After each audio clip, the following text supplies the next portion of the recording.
You dumb, beautiful fucker. Who wants to be in America's slash fic with Abraham Lincoln? Louisiana Purchase, that's a name. You need to really get off my balls, okay? I'm gonna kick your ass. Also, why was Michelangelo so stinky? Ew.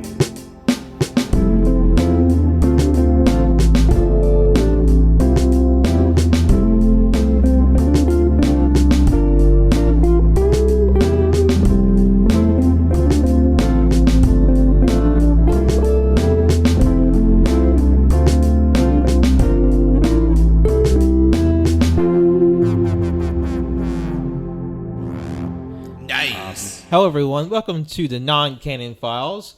I'll be your host today, Patrick, and joining me today are my two chrysanthemum co-hosts. It's Jonathan. Turning into a ball of snow, Colt. Once again, it's time for our seasonal anime review, and we will be discussing 7 brand new series debuting for the spring 2021 anime season. And the series we'll be discussing today are Joran, the Princess of Snow and Blood, Shaman King 2021, To Your Eternity, Odd Taxi, Godzilla Singular Point, The Way the Househusband, and Vivy, Fluorite Song. All right, and our first series we'll be discussing today is The Way the Househusband.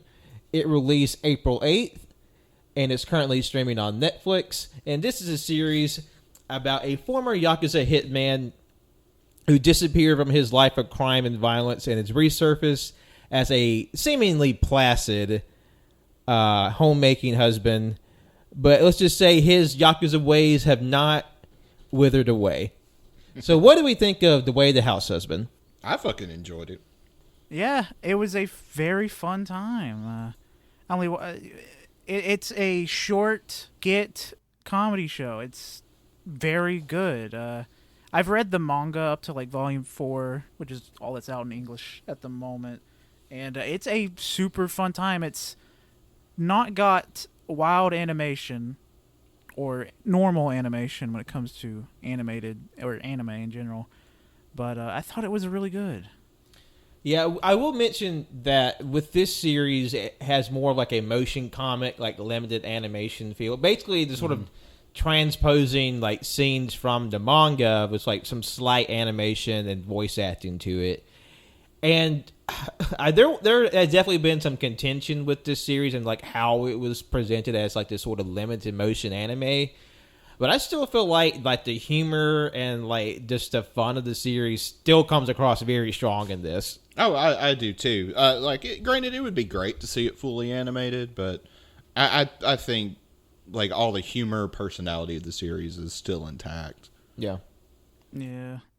Plus, it's not really necessary to have it animated because it's just like these small skits that are unrelated to each other than like background info on these characters. Like his wife loves a TV show, and that pops up throughout future bits as well. Yeah.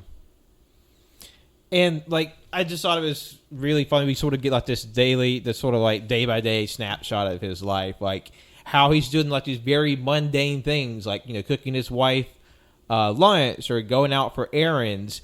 But like he's still like his Yakuza ways are still so hardwired into him. So everything he does just seems really like sneaky and violent. So like the cops are constantly on his tail because they think he's up to something.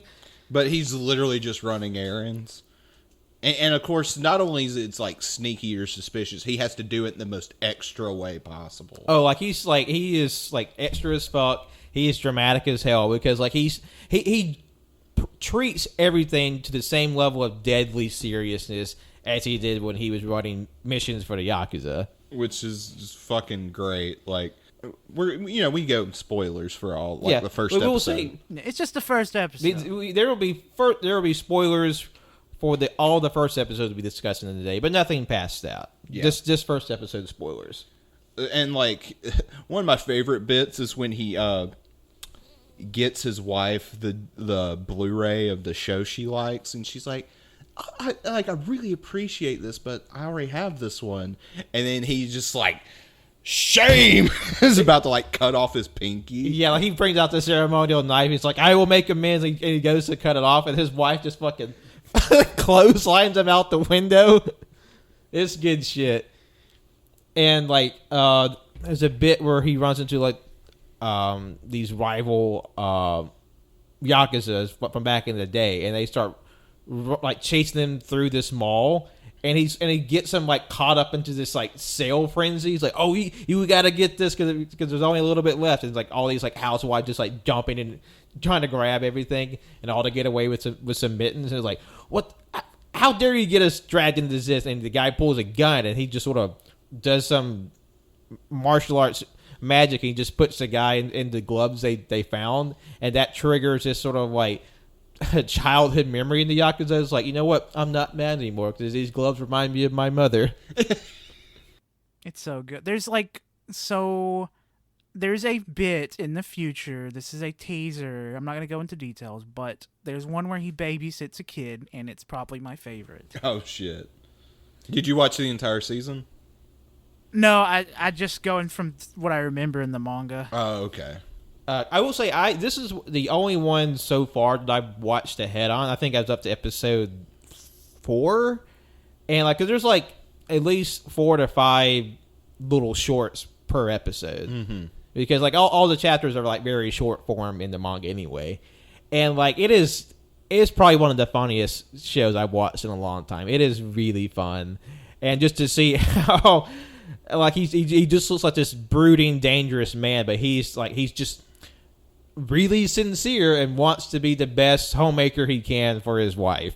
And plus there's like because like his Yakuza group sort of dissolved, and he runs into like a junior member from his old gang, and like the junior member acts like he's tough shit, but he's really just kind of like all talk. Yeah. And he's trying to get his senpai to, I'm trying to make my own thing. We're going to go back in the old days. And he's just like not having how his senpai is just like gone soft.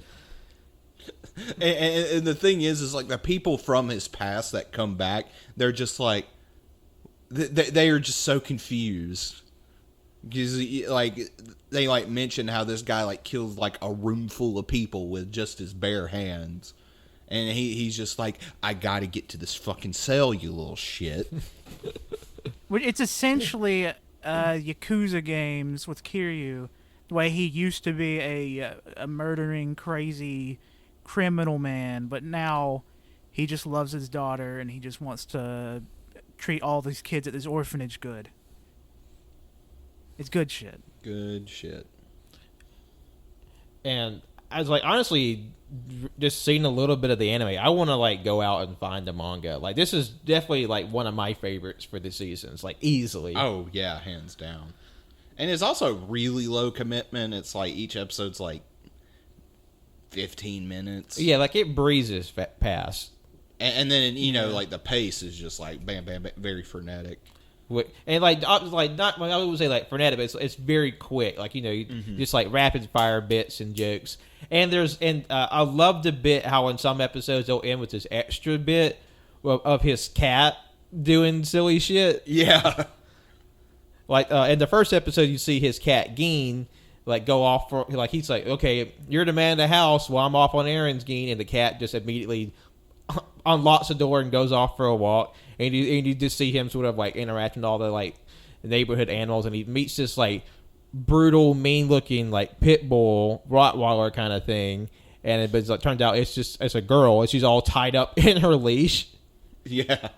And there's a great bit with the cat in the second episode. Oh shit! It's fucking hysterical. I'm excited to like. I mean, this is like. There are definitely shows with the anime seasons where I'm like, yeah, I'll go back and watch this and never do because it's like just throw it on the pile of shit I need to watch.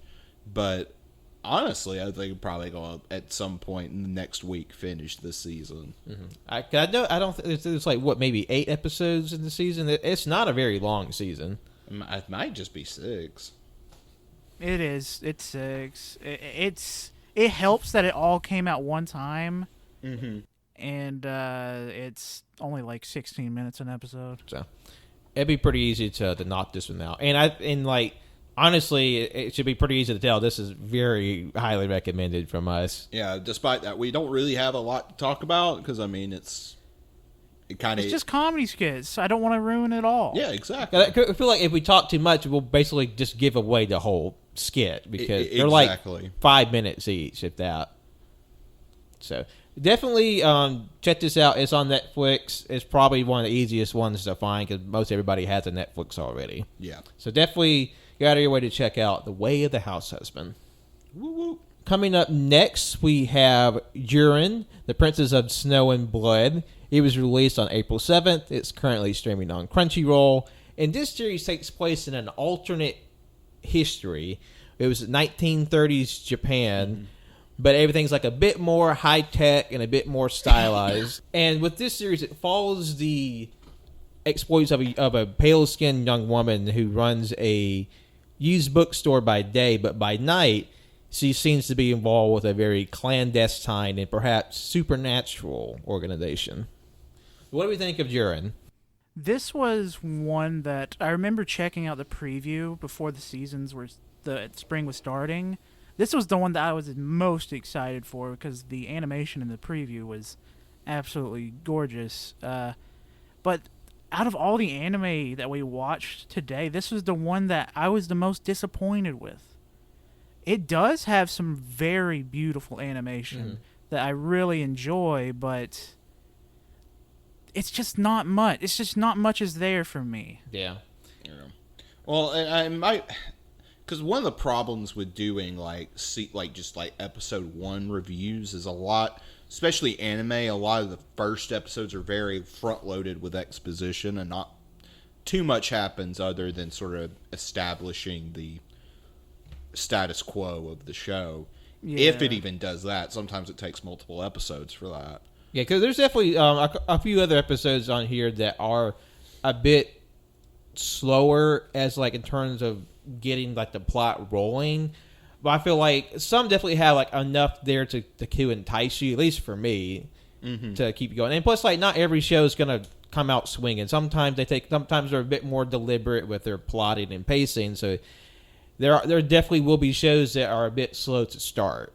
And I think Joran is, while it is beautiful, I love especially when the main character gets into action, how it has this very sort of ink wash, very sort of high energy action for its animation, but it's pretty low key for the most part. We're sort of setting up this weird spooky shit that happens. Yeah. Also, the setting is really beautiful as well. It's like 1930s Japan, but with a high-tech twist. Yeah. And, I mean, it's even in the name. This reminded me a lot of Lady Snowblood. Yeah. It's a very clear sort of homage to Lady Snowblood because it's about this pale-skinned woman who's out for revenge, and it's the land is sort of covered by snow, and it's very violent, but I think there is a lot of interesting stuff there. Although I think Cole, I'm not hooked, but it'd be something I'd be willing to look into. Yeah, this is one I would be willing to give. Eventually, give 2 more episodes to see where it goes, and then from there decide whether to keep watching or just drop it. Because there's some neat stuff they pull because the girl she gets assigned with this sort of group of people, these sort of shady group of people to sort of this sort of political assassination, and her cohorts, that she meets them at a geisha stable essentially. Yeah, and the one I guess Gaijin geisha, she has blonde hair, blue eyes, and she cuts a guy's throat with her little hair comb. I was not ready for that. Because it's so quick, and it's okay, and then it cuts back to the guy literally dead. It's fuck. And she also has an umbrella gun. Yeah, umbrella crossbow that's bulletproof, and also Indiana Jones whip, which is pretty sick. Yeah, that fight scene was hype as shit.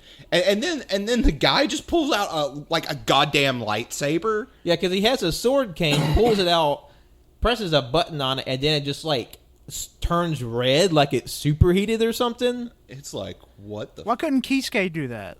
What the hell, Bleach?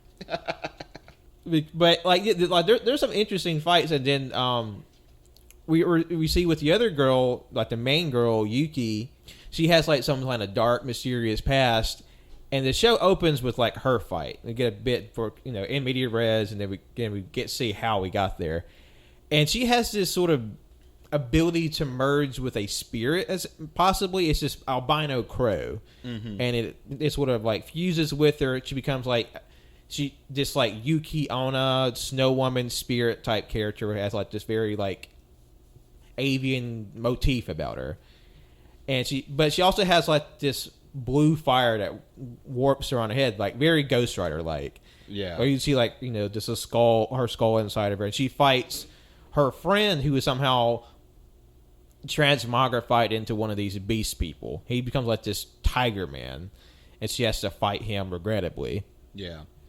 And well, I mean, she doesn't really realize it until after the fact, after she has to kill him. But so like, there's definitely a mystery there, and I wonder like, what is this supernatural stuff? Like what's the crow? Like, what is the spirit thing, and how to get involved in all this? Because she's out for revenge, and like she's willing to like, once she realizes it's like her friend is like, sorry, dude, I gotta get my revenge. So I gotta kill you to do it. Whoops. I'm kind of in the same boat as y'all in the sense of like the fight scenes are hype as fuck. It still doesn't have something that to grab me yet. Yeah, but would be willing to see where it goes in the future. All right. Moving on to our next one, we have Odd Taxi. Okay. This debuted April 6th. It's currently streaming on Crunchyroll. And this story is set in the nightlife of a city filled with anthropomorphic, cartoonish animals, specifically following the exploits of a middle-aged taxi-driving walrus as he takes his car throughout town, picking up passengers. But each one seems to have a little bit of a story, and how all those stories intertwine with a mystery of a missing high school girl. What do we think of Odd Taxi? I thought it was it's a fun little time. I really enjoyed the walrus character, which is, I'm assuming, the main character, and how he's like he had a passenger in the back. He's asking a question about like, tell me a fun story or a wild story. And he had a second to think, and the passenger in the back was like, too late, I just realized I don't really care about what you're going to say. And he was, the whole time, he was just trying to find something that helped him go viral. But in the end, he just took a selfie with him, and he said, help, this will make me go viral. But the picture, the selfie, he just said, oh my God, I just can't remember what exactly, but he took my phone. He said, here, this will make your day better. And he just took a selfie with me. And then his mission was just to have the tweet go viral. And like, to an extent, the passenger's desire to go viral did, but not for the reason he thought. Because he has like this like whole long talk. Your social media presence is your worth as a person. And he's being like very methodical on what types of posts to make to get his story, circulated. And his tweet does go viral, but only because a wanted criminal is in the background of his picture, and that's why it's going viral. Yeah. Which he doesn't realize that because he left his phone in the walrus's taxi. And what's really surprising is that while this has like a very sort of cutesy, simplistic, cartoonish style, the story is rather dramatic. Yeah, I was not ready for that. Like, when it started up, it's like, okay, gonna be a cute story with cute animals, and then like, nope, it's not that it's like super dark or anything. It's just kind of dramatic and kind of real, in a way you wouldn't expect from a show with character designs like this. Yeah, and one thing I was really surprised by is like how. I guess like Seinfeldian, the conversations feel like they're very like it takes a good bit of effort to make a conversation seem kind of ordinary, but still like compelling. Because like they're talking like about everyday real world stuff, and it's just sort of like just kind of flying at you, but it all sort of comes together well. You know how like the passenger and the taxi driver are talking about, you know, the ups and downs of social media, and when the taxi driver goes to his doctor to talk about Bruce Springsteen for like 5 minutes. Yeah, that Very Curb Your Enthusiasm, which is the guy behind Seinfeld, but still, I had very Larry David energy, very big Larry David energy coming off that walrus. yeah. And like how he's somehow the center of this like weird mystery, that's this crime. Yeah. And then there was like a scene where he was in his house and he was talking to somebody or himself, or because there's a high school girl who goes missing after leaving the convenience store late at night, and there's like a big news story about it. Like, it's an active, ongoing investigation. And there's a moment where the walrus is in his home. He lives by himself, but it seems like he's talking to someone that's hiding inside of his closet.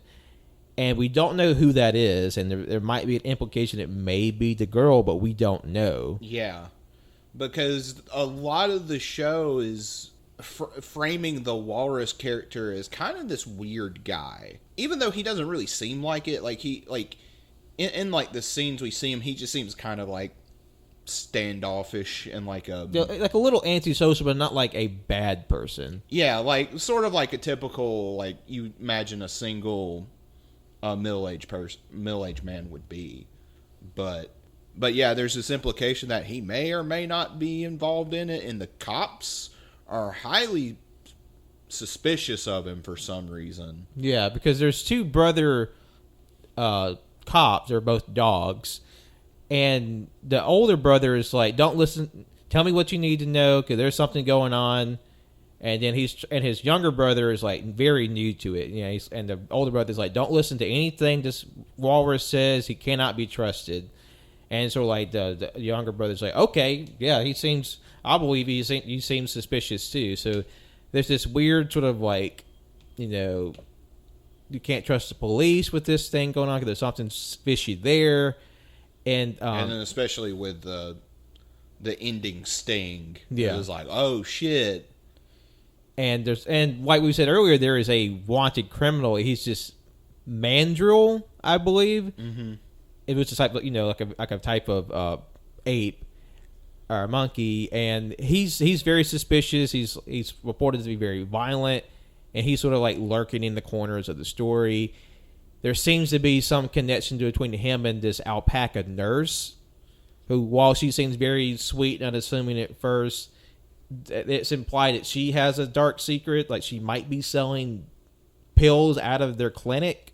Yeah, or something. So like it's like there's all these different like threads like crisscrossing together, and there's like on top of a larger narrative, which like I'm really interested in this.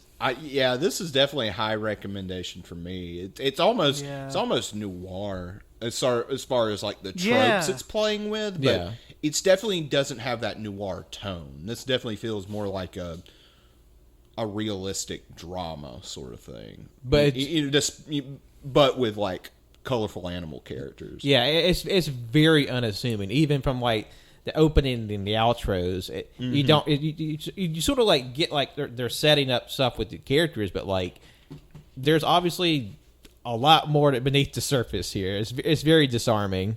Yeah, but this is definitely one of my favorites and very highly recommended for me. Oh yeah, it was a sleeper favorite coming out of this. I didn't expect to like it that much. Well, speaking of sleeper, we'll go to our next series, which is Vivy, the Fluorite song. Okay, I'm going to be completely transparent. I fell asleep during this one, so I'm not going to have much to say. It was released April 3rd. It's not currently streaming on any major platform at the moment. But essentially, this is the story of a very advanced AI idol who works at a very elaborate and advanced theme park populated by AI, like free working, freestanding AI.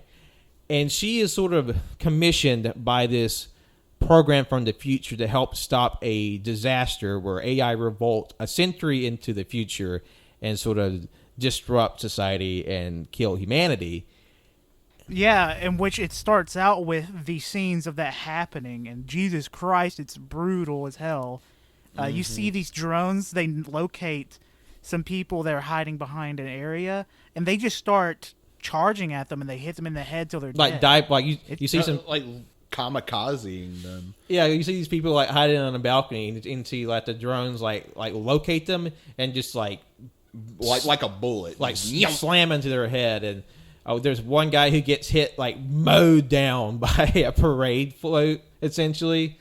Yeah, it was like, and all while like this like happy like theme park music is playing. And there's like another idol AI. She's sort of like, "Hey everybody, let's get going." She's like clapping to this pop beat to like a burning sea of humanity inside of the auditorium she's playing in front of. Yeah, and it's not until like the camera pulls back that you just hear screams. You just like the whole city's just in ruin and on fire. Yeah, and like it was like when that one AI was just like, "Hey, are you okay? Let me make you feel happy," and then just like crushes their head. Yeah, that was pretty brutal. I was like, "What the fuck?"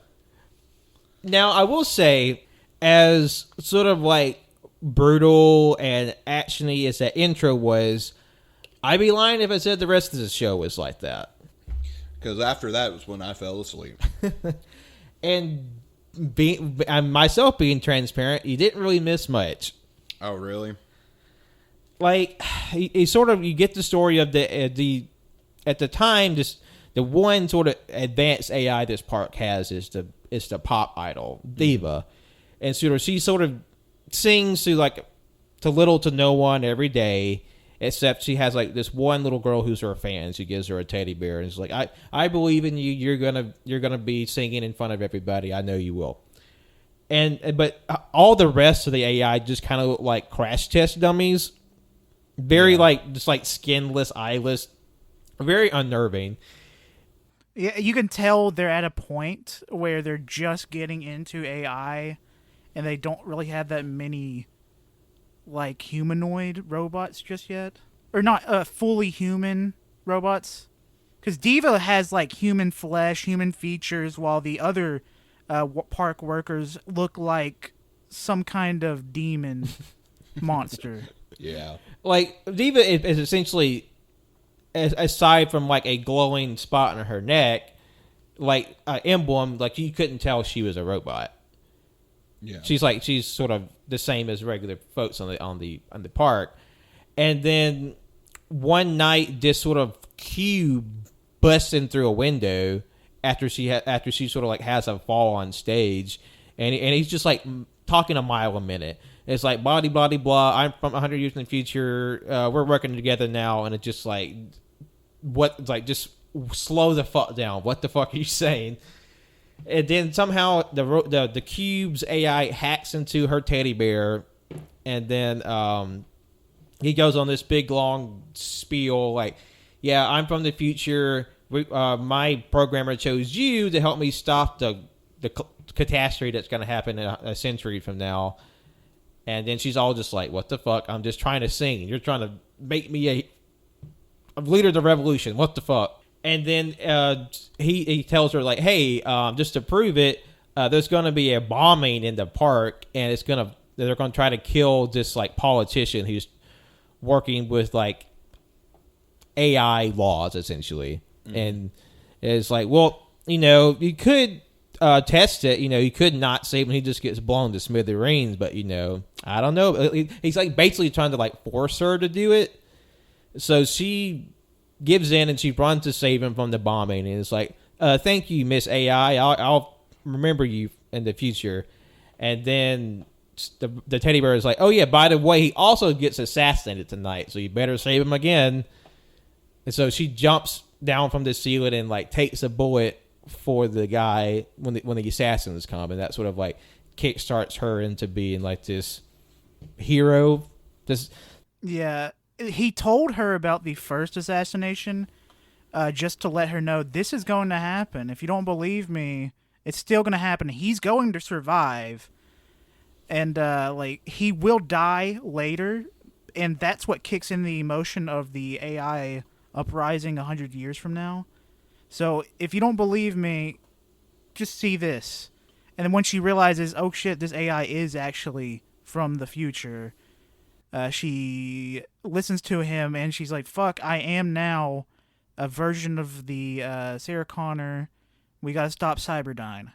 So, well, I guess on paper that would sound more interesting. But, like, to be honest, like, I was just kind of waiting for it to be over. Like, I wasn't really super engaged with it.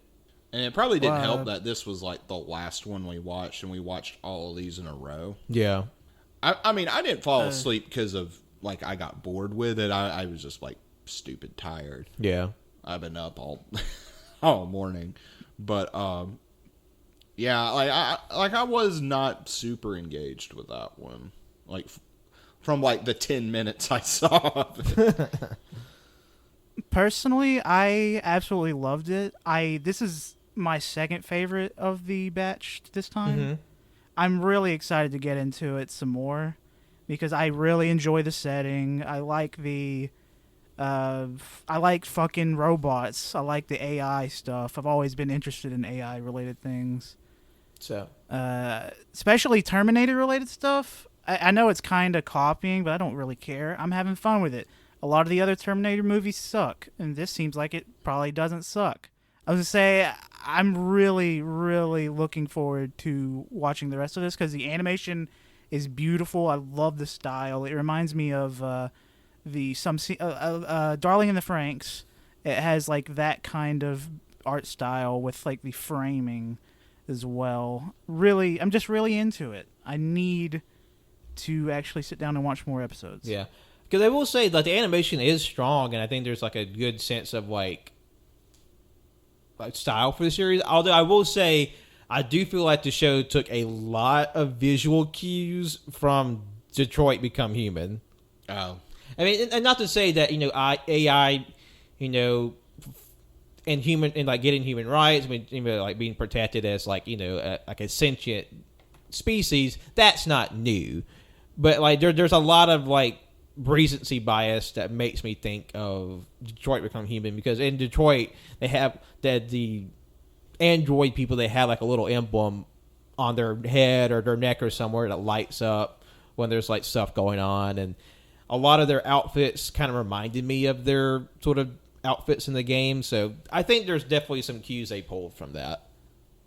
Yeah, I mean, it's essentially the lights are just there to show that they're an android and that like power symbols and whatnot. Yeah, it's like if you turn on your Xbox, the ring glows green. It dies, it's red. yeah. Essentially stuff like that. So yeah, so that, like I said, that's not like a novel concept, but it's something that sort of, you know, this sort of mishmash of like a lot of popular tropes about sort of recent AI stories. I say moving on to our next one, we have To Your Eternity, which released April 12th. It's currently streaming on Crunchyroll. In this series, it's about an extraterrestrial being that's sent to Earth to observe life on the planet. And at first, it starts off dormant as a rock. It comes in contact with a wolf. And during the course of its life as an animal, it comes in contact with a young boy who's living alone in an encampment out in this sort of Arctic environment. And it's sort of, the first episode covers their journey together. And so what do we think of To Your Eternity? I really love it. This was my favorite of the batch this time. It's very, very emotional. Watching this orb take its journey. Holy shit, I cried really, really hard watching this. Yeah, because I heard this, because this originally was going to come out last fall, but it was delayed to partly due to COVID, I believe, but it finally came out in the spring. And I heard it described as The Thing, but sweet. Yeah, pretty much. Not wrong.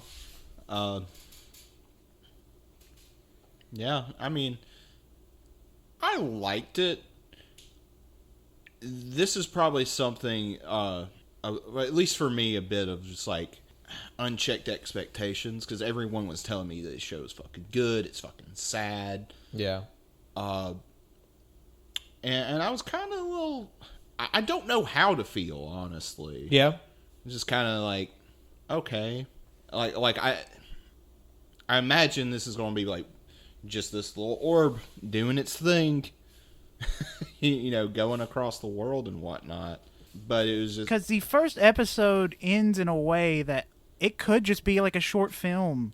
Like that, it felt 'cause very it complete. ends in a way that you don't need to continue it, but I'm very curious to see what happens with this character as it goes on, because not only does a lot of people say the anime is good, people talk about the manga and say it's really good. I remember when I was reading Chainsaw Man, the authors talked about how, in his at the end of the chapter stuff, he would talk about how he's really into To Your Eternal and he's excited for the next part. And then whenever that part released, he said, "I really like this part. I'm glad that it happened." Stuff like that. Okay. And it's one of those things I'm interested to see where it would go next. And the thing with like media like this as far as like emotion and tone is you're always walking this fine line of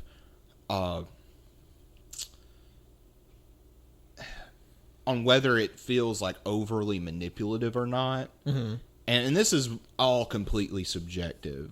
But to me, it felt like this was more like engineered to make me cry, and therefore, like, I wasn't into it as much. If that makes It sounds like you just don't like crying, and that's why you hate good things. No, I love to cry. Well, it was just, and like, it wasn't like none of the show was terrible at all.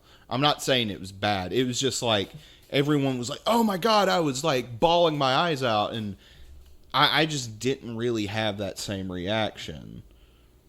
It like a lot of like the music and like basically how this is basically a Jack London story, and the minute that kid fell in the ice, I'm like, okay, he's gonna die. It's like I've read enough Jack London to know what happens. Well, I feel like I caught in the middle here because I did enjoy it. I thought it's very well made. I do think it hits a lot of emotional beats, but on Johnson's part of the spectrum, I feel like I knew exactly what was going to happen and when it was going to happen. Mm-hmm. But on Colt's end, I still fucking teared up at the end. Like, it still fucking got me, even though I knew exactly what was going to happen. Yeah, and there were like the bit when the spoiler alert, the boy dies. Like, yeah, I like that was definitely emotional and whatnot. But there were a lot of moments leading up to that where I was like, I know the animators are trying to make me feel sad for this moment, and I don't know. It just didn't hit me.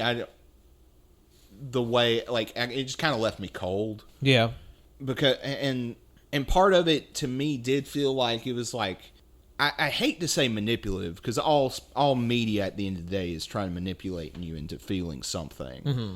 But I don't know. I think it was like for me like seeing sort of being able to see behind the curtain and like you were saying, knowing the plot beats, knowing when things were going to happen. I think that kind of took me out a lot of the time. Yeah, where it was like, okay, this is a scene where X happens and I'm supposed to feel sad, and because I knew that, it was like, well, shit, I guess didn't. I feel like I'm a fucking Debbie Downer, and I'm sorry. It just the camera zooms in, he just has a wah wah face.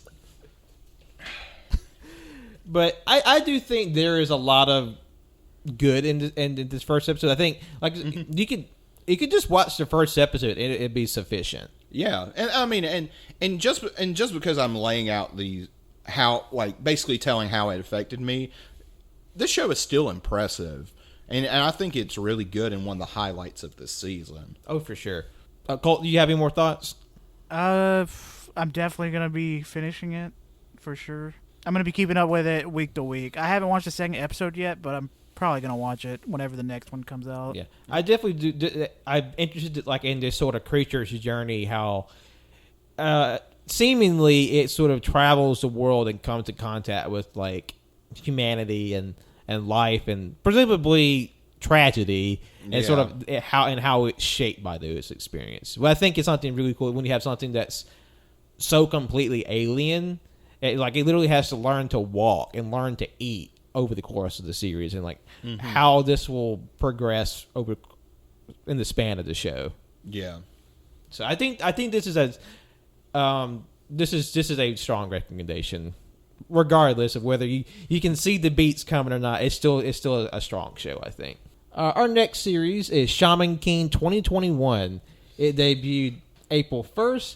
It's not currently streaming on any major platform, but this is the 20th anniversary of the Shaman King anime, originally coming out in 2001. This is a reboot of the anime, and it follows the journey of a young boy who can communicate with spirits and sort of his sort of adventures through Tokyo and the greater spiritual world of meeting other shamans, meeting other spiritual mediums, collecting spirits, and ultimately working his way on the journey to become the mysterious Shaman King.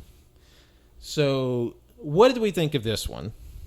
I felt like the content was fine, but there's something in this that fueled a part of my brain that said, ew.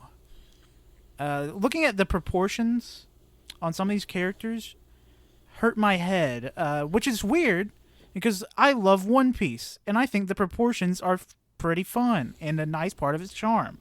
Here, I don't know what's going on with it. Not just that, I also feel like some media should just stay in the past, mainly because I looked into it a little bit more. There's some racist shit in this. I mean, look, I'll put my cards on the table. Shaman King was the first manga I ever read back in 2003. Like, on the table, I have the original printing of the manga from 2003, and this is 17 years old, and I have the 2021 omnibus compilation of the first 3 volumes. And this series got me into manga and anime, and I really appreciate it. But there's definitely some stuff that comes up later that it's not a good look. I mean, gratefully, they sort of toned it down in the American release back in the day, but there is a black character that's very much of the whole Sambo, like Jim Crow style, and that's in part because of America's animation influence from back in the day. It sort of bled into Japan, and because there's not a lot of outward thought about sort of how black people represented in Japan, a lot of those old styles still carry. Yeah. Now, granted, this character isn't really present until much later in the series, and gratefully they did amend how that character is designed for the new version. Okay. So there is that, but it's still there's still like that sort of weight on the series. But for me personally, as much as I loved this series, warts and all, I was really sort of let down by this episode because it kind of feels like they're trying to expedite the plot. So they really but basically they condense like half of their first volume into the first episode. So for me, who knows the series pretty well, for them to kind of cram like a bunch of stuff in that first episode, it felt really weird in terms of pacing. It didn't really feel very coherent or cohesive. Yeah, like I kind of picked up on that when we were watching it, and it felt very jumbled and whatnot. But sort of getting back onto caricatures and whatnot. I mean, this is something that's this isn't me excusing it or anything, but like it's very prominent in anime. Like, I mean, it's in One Piece, a little bit in JoJo, unfortunately. It's in Dragon Ball Z. It's definitely in Dragon Ball, And like Pat said, this is sort of like a cultural exchange thing that you don't really think about, but then also Japan's own history with xenophobia and racism is, it's definitely not a good look. And like and for someone who's sort of grown up with this series and like was looking forward to this, like like kind of like Colt said, like I don't really know how a shonen from 20 years ago is really gonna translate to this new landscape, because it feels like we've been here before. It's not a bad concept. I thought it was a pretty fun one. It just feels like we've seen something do it better. Even though this could probably be where this could have been inspiration for other stuff. Mm-hmm. It just feels like we've been here. Yeah. Well, and then there's like some manga, like some shonen properties that kind of age really well. Like, I mean, you could probably go back and watch, most of like Yu Yu Hakusho and probably not skip a beat. Yeah. You'll know, like, it's like, oh, these are tropes, and shonen in particular is very tropey. Yeah.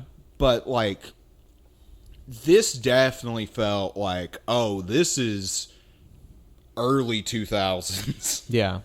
And like, not even in like the stuff we brought up earlier sort of way, more of just like aesthetic choices. Like, I feel like the mangaka was trying to pull inspiration from like Oda. Well, it's funny you say that, because the author for the Shaman King, Hiroyuki Takei, Ichiro Oda was his assistant. Oh, well, never mind. No, excuse me.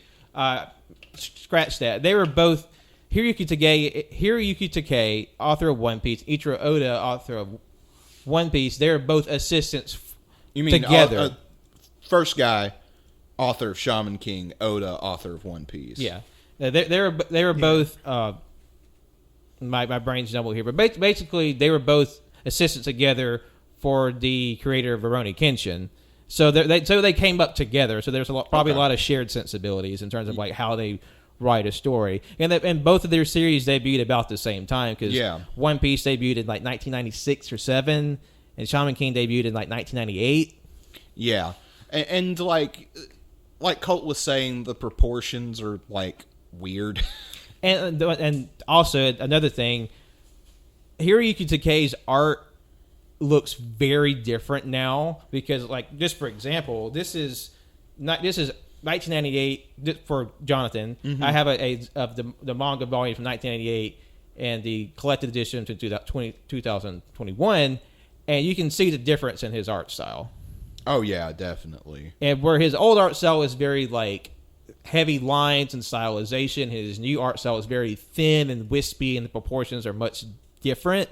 Mm-hmm. And because this is a newer installment of the series, they went with his art style as it currently exists, which as a subjective thing, I'm not a super big fan of his current art style. His sort of older look is much more into my personal artistic sort of enjoyment. But if you draw for any amount of time, it's going to change and evolve, and you can't help that, and neither can anyone else. So it's purely a matter of taste. Like, I just wasn't really a fan of where his art style went. Yeah, and I don't think it's necessarily bad, but like Colt, there was something very repellent about it. Like the sort of our fish out of water POV character, I forget his name, the little kid with the round ass head, like. He has a huge ass head. It's huge. Like, and it's only this fucking character, but I swear to God, like, his head is like 5 times the size of his fucking body. And I know part of it is this is going for a lighter tone, it seems like. Yeah. Correct me if I'm wrong, but, so, there's a more of the exaggerated goofy faces and stuff like that. But, like, yeah, I just was not a huge fan. I say I'm not a huge fan of like the character design. There's some character designs I like the samurai guy looks sick as shit. Yeah, he ruled. Yeah, he looks sick as shit. But like, and sort of our main character, he has a pretty like cool design. But a lot of the others, especially more of the joke characters, to me, I was just like, oh, I'm not vibing with this. Yeah, there was like one character, like, I don't know how I should feel because it had like the big round lips on it. And I was like, I feel like I should be uncomfortable about this. I will say that character is not supposed to be black, and he's not in the series. But like the big round lips, that character design exists outside of like this weird translated Sambo art style for black characters. Because like there's a character in My Hero, like the kid who eats cake and gets strong. He has the big goopy lips. So like that's not. Yeah. I'm not defending this, but just like that exists outside of that.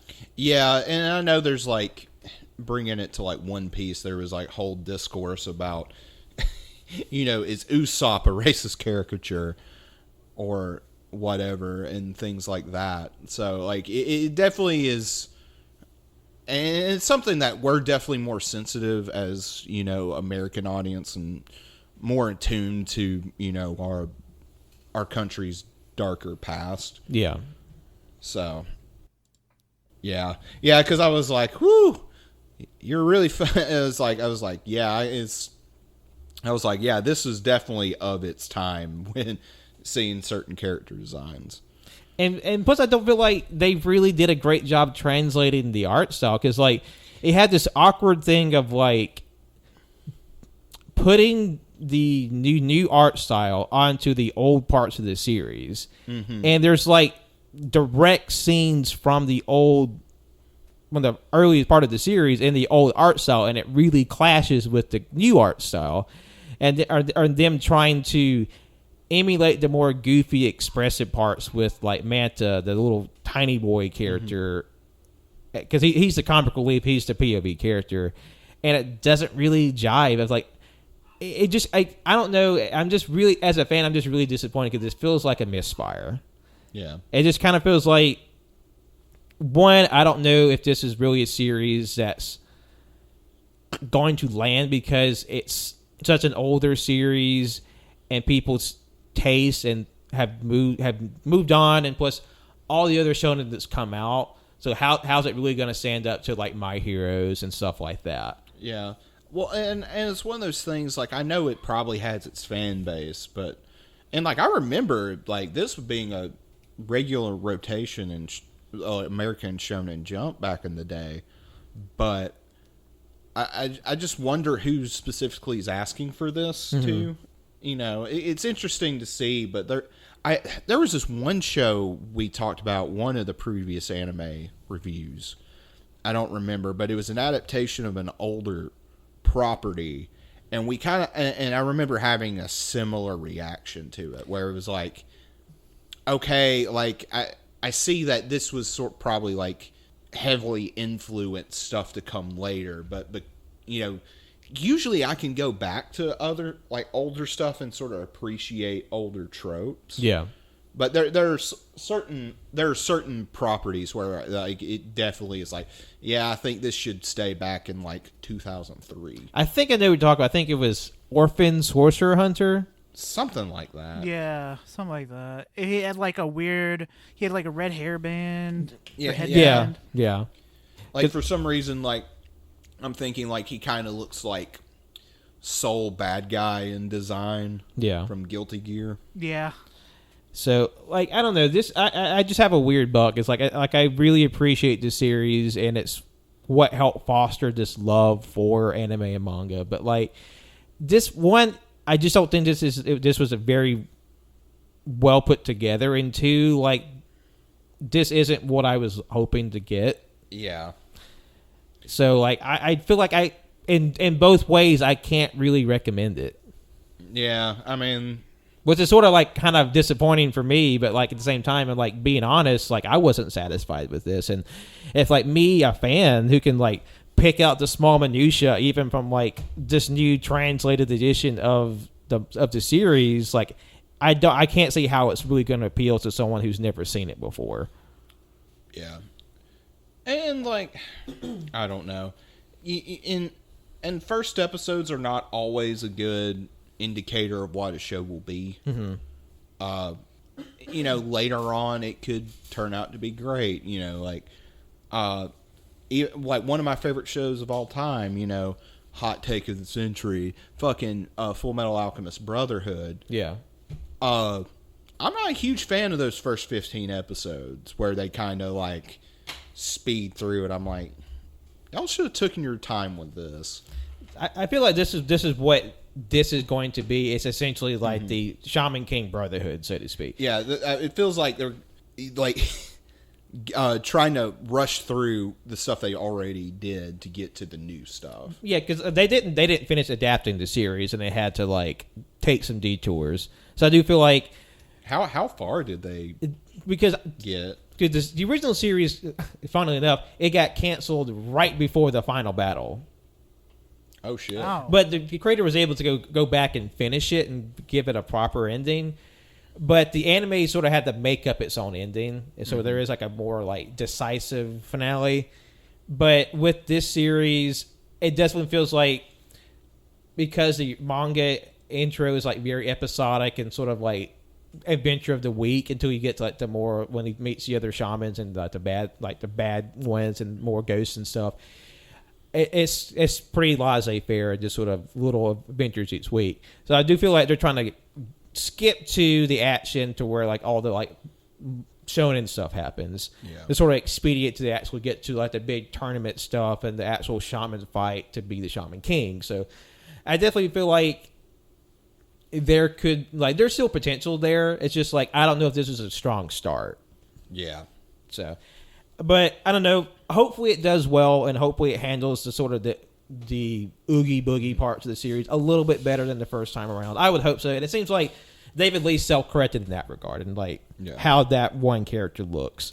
But I'm just I wasn't really well pleased with this first episode as a longtime fan. Yeah, I was just ultimately pretty apathetic to the whole thing. And I don't blame you, honestly. All right. And moving to our final series of the episode. Oh, damn. We're flying through these. Yeah, we're going pretty quick. We'll be talking about Godzilla Singular Point. It debuted April 1st. It's currently streaming on Japanese Netflix, but we'll get it this summer. It seems like it'll be on American Netflix come June. Okay. So, what the story is, it takes place is this, it has like these different people, some part of this sort of organization. One of the characters is this sort of very intelligent girl who's sent on behalf of her, a college instructor, to deal with this weird phenomenon at this local like signal research station. They're getting this strange signal. They don't know what it means, but this signal is related to a sort of destitute intelligence organization / robotics team, and sort of there seems to be a storied history within these two organizations that's unbeknownst to all parties involved. But somehow all this ties back to this growing threat of these giant creatures that inhabit the world. So what do you think of the first episode of Godzilla? I'm in love. I love it. It's got kaiju, which, of course, I fucking love kaiju. And it's got beautiful, very fun character designs along with a colorful, detailed, beautiful world. I'm so excited to see more of this as well. It's very pretty. Because I will say the character designer for this series is Kazue Kato, and those of you out there, you might recognize her as the artist and creator of the Shonen Jump series Blue Exorcist. Oh, hell yeah. So she's the author and artist of that series, but she also contributed to the character design for this show. And you can tell, like, has the very sort of, like, individualistic designs, very brightly colored, very densely detailed setting. And I think it's really cool. And plus, seeing some of the pre-release promotional material for the series, I'm interested to see the very different interpretations of the kaiju in the series. Because spoiler alert, we get a Rodan in the first episode, but it looks very different from what we know Rodan to be. Yeah. And I love how it's seemingly kaiju are a part of like their folklore, because you have like these sort of traditional like I guess like procedures and like festivals and artwork in the background of the show, but they depict like kaiju like creatures. Like for instance, there is a festival at the beginning where you see like the people sort of transporting this shrine, this mobile shrine as part of this pilgrimage, and you see what looks like these Hedorah-esque creatures depicted on the shrine. And it makes me think of like how there is like a congruent equivalent of this character in Japanese folklore. Like there's a sea creature called Umibozu, literally sea monk. It's like these giant, deep, dark, bald-headed creature with large piercing eyes that emerge from the sea, which is very similar to Hedorah. This sort of giant pile of living pollution with giant staring eyes. Which was a monster when it first popped up, which was also the same case with Godzilla. It's just fun to see them like change their original meanings into something more fun. Like there's another like giant like mural that the main character girl she encounters, or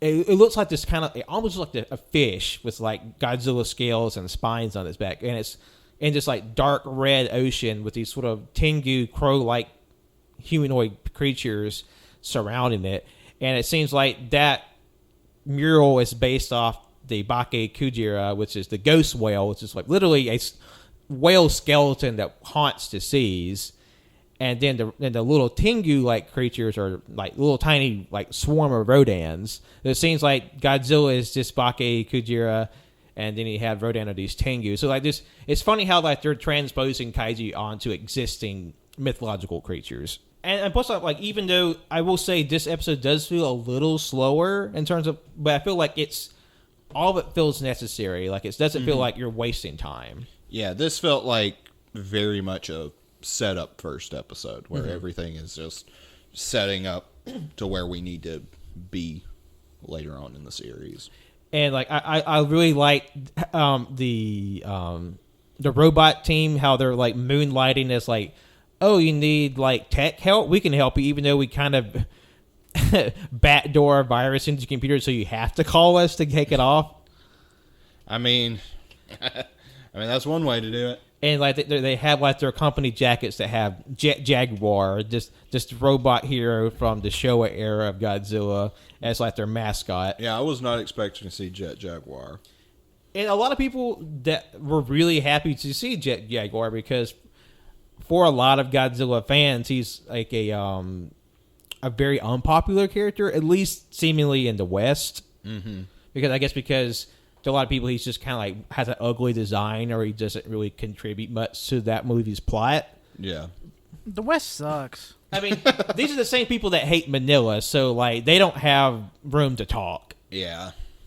Yeah, the West still indeed sucks. That fucking beautiful, ugly, cute baby.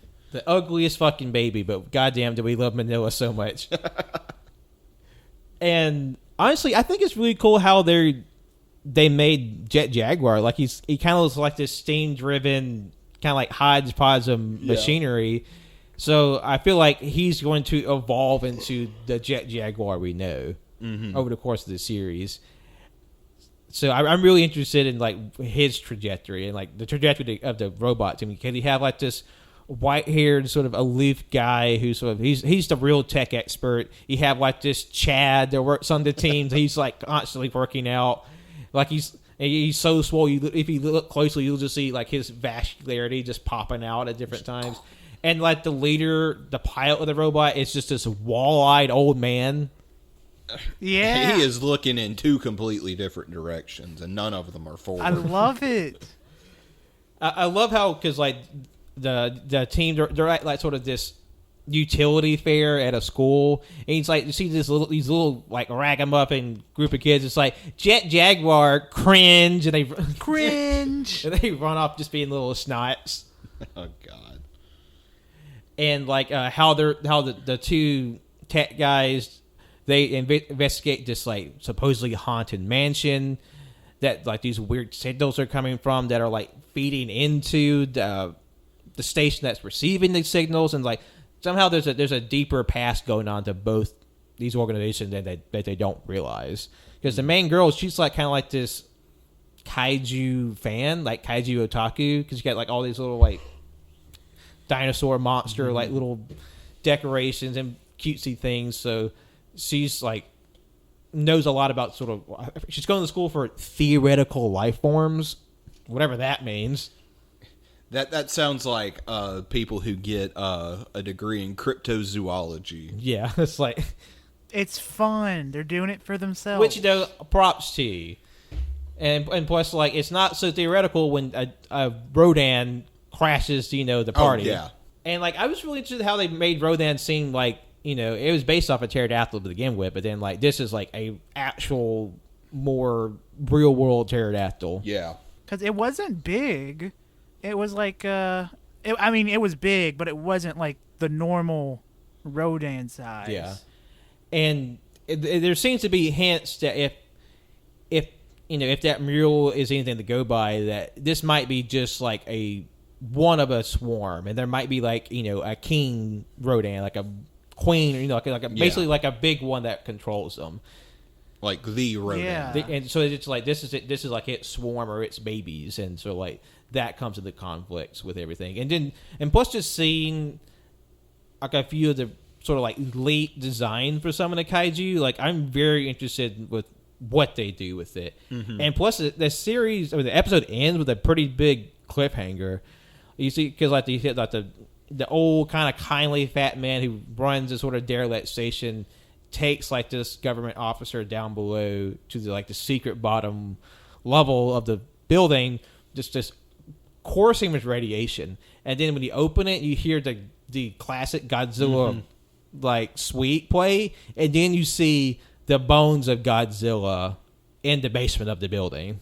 Yeah, which is like, oh fuck. They had me hype as hell when I watched it. Oh, I'm so excited to see what the hell they're doing here. It's the first Godzilla thing where I actually care about the characters. I mean, I'm very interested to see where this goes, and I love how the characters look. And and plus seeing the bones of Godzilla there makes me think like the first movie is quote canon, and then they're sort of building off that. Like, Okay.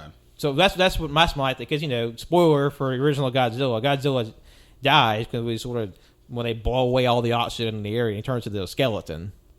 So they somehow this organization fished out the bones and they're planning something spooky, which means like, are they fucking gonna make Kiryu with this thing? Holy shit! that would be the knuckin' futs. And also the way they made Godzilla for this series, he looks pretty intimidating. Like, also thick thighs and lives because like he's got some chonkin' thick legs Hell yeah. and like some Chunky like boy. vampire fangs. I'm very very interested in Godzilla this season. The Godzilla looks like the equivalent to that one meme. It's an older one.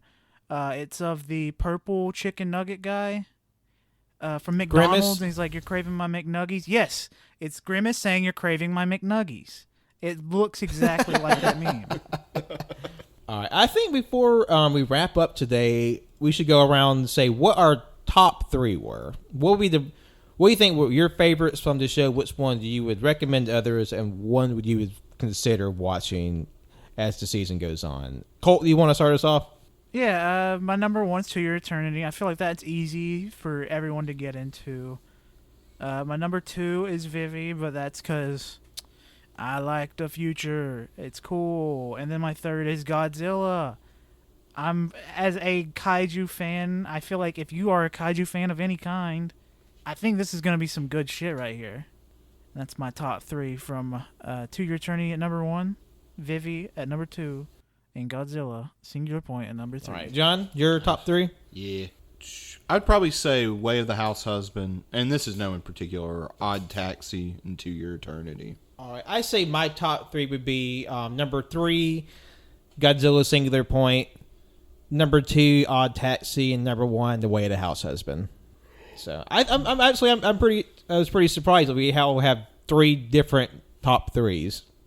Because usually of course we all have a lot of similar interests, but like with a lot of ours, they're pretty much one for one. Mm-hmm. I feel like having three different top threes, I think, is very interesting. Yeah, I noticed this time around. Usually we're pretty in unison, but had some pretty divergent opinions this time around.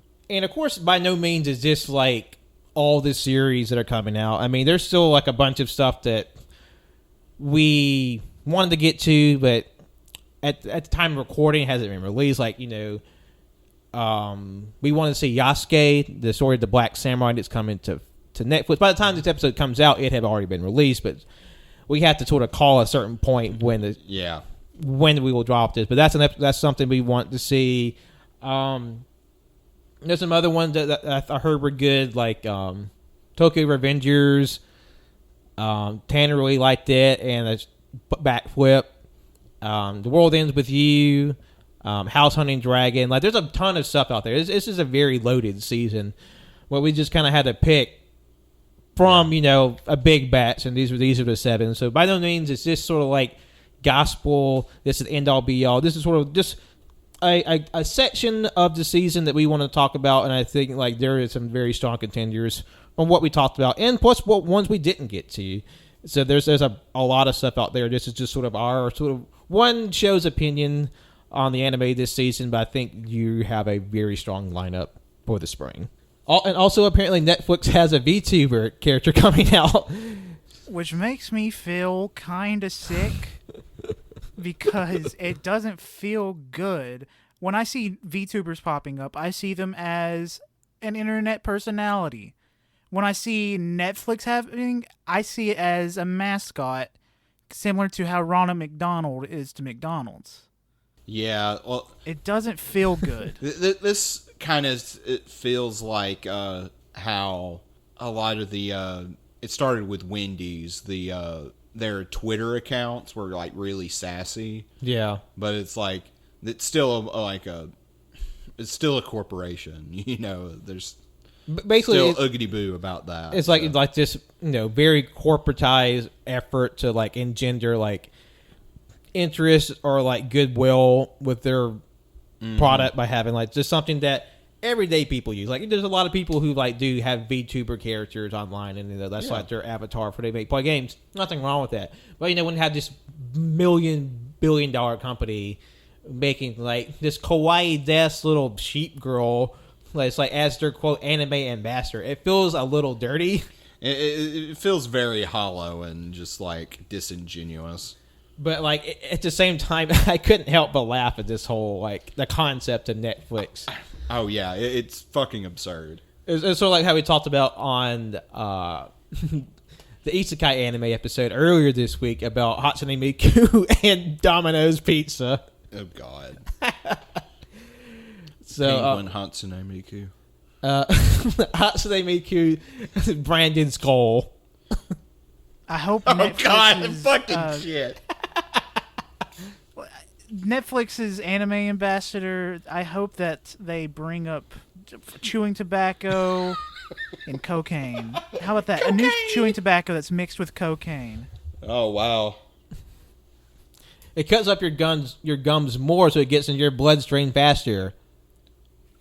Oh, yeah. And the VTuber is 100% like super hyper, super into everything. I might actually be interested in watching if that was the case. I feel like I want to see it just for like the absurdity of it. Yeah. Because like I guess ostensibly she's going to be like showcasing the new YouTube series, the new anime series on YouTube as they debut. So, by the time this episode comes out, it would have already released. But, tune in April 27th to YouTube to see Inko, of whatever the hell her name is. Anyway, the Netflix-chan, whatever, as she reviews the latest Netflix series and how we're just sort of morbidly curious about it. All right. Also, stay tuned for AYCH's VTube character. Shit. Hide and watch.